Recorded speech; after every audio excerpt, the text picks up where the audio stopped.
Okay, well, here I am doing some squats. I think I've slowed down my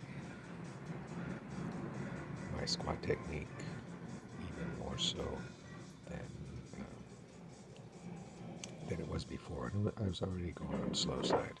So I'm doing 150 pounds, and I think I'm gonna get 7 reps. And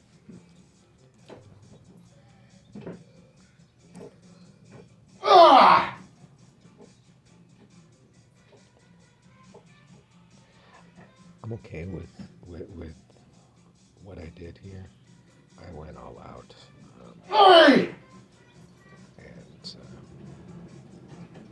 at this pace, I think that's pretty good.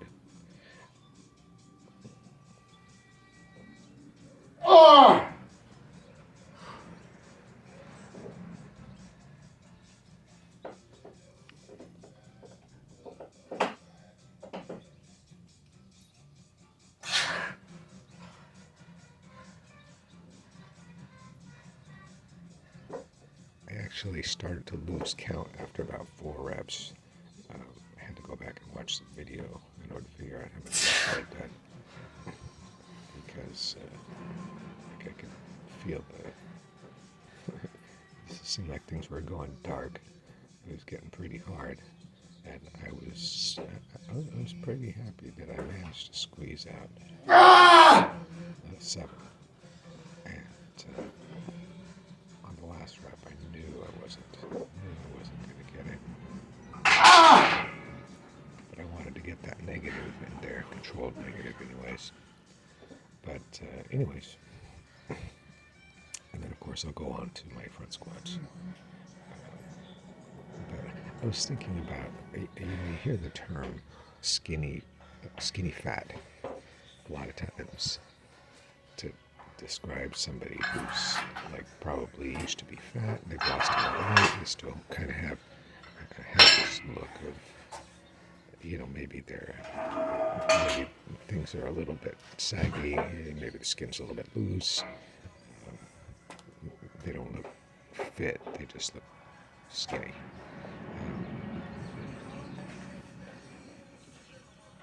I would describe myself as skinny fit, because I think I definitely don't look skinny fat at all. I look like I'm in good shape, but I don't have very much bulk at all to me, and that's kind of the nature of my build, and I've always been built like that, regardless of the way that I've trained. I have all your different kinds of diets, long before I was a vegetarian.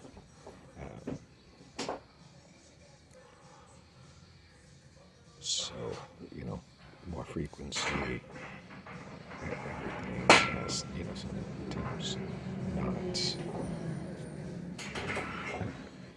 not doing any much of any exercise other than my weightlifting, so anybody says, oh well, you're skinny because you're still doing cardio, or you're skinny because you're vegan or something like that. No, I've tried every different thing over the years. Started lifting when I was about 16, but I have this thought about the skinny fit and how it relates to, say, like these YouTube influencers, because I think there's so much that is just about genetics. I'm assuming that there's no drugs involved, which for the weightlifting type of YouTube influencers, there probably is. But even if I just attribute it all to genetics, you've got guys with very disparate training philosophies, and they're all big and muscular and stuff like that, and there's no doubt that they get lots of hits on their videos because people see their thumbnails, they see their physiques on their videos, and they think, yeah, I want to look like that. And so, like I said, I've been doing this a long time. I tried everything because it never came easy to me, and so I think it's just interesting that, whether it's, Jeff Cavalier or, who a lot of people watch, Jeff Nippard, all these guys have, excellent physiques, and they train really differently. And, I do a high intensity training style that is very reminiscent of what Mike Mentzer had advocated, and not too different than what Dorian Yates did. Those guys had fantastic physiques too. Arnold had a fantastic physique, and they all trained different, but they all had fantastic genetics for doing that. And it occurred to me, I was thinking, well, also I like to watch videos about like running shoe reviews and stuff like that, see where I want to spend my money next. And I thought, well, I could make those videos. I don't really, I just go jogging for fun. I don't compete in races and do all the stuff they talk about, tempo runs and track work and long runs and recovery runs and all this kind of stuff. I just kind of go out and run. Just sort of psychological relaxation. But I could do those videos and people would probably find me credible because they'd look at me and they'd say, yeah, that guy looks like a runner. I can do the same thing with bicycling stuff, and people look at me and be willing to, listen to what I have to say more. If I'm talking about bicycling, if I'm talking about running, if I'm talking about diet, because I'm slim and I look like somebody who's good at those things. And I am good at those things. But do I do those things because I'm good at them, or am I good at them because I do them?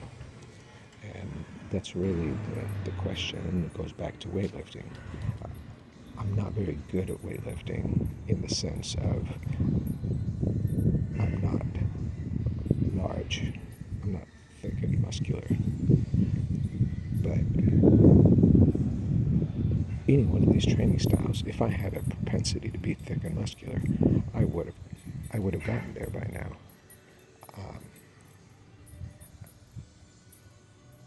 And we know that they all can work for the right person who has that potential. Because I tried Arnold's program out of his book. I've tried Dorian's program. I've tried Mentzer's program. I've tried, more powerlifting kind of oriented programs. And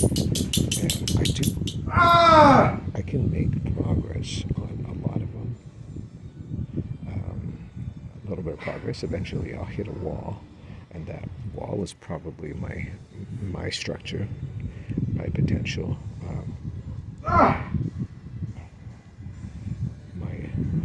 My muscle bellies are built more for endurance than strength.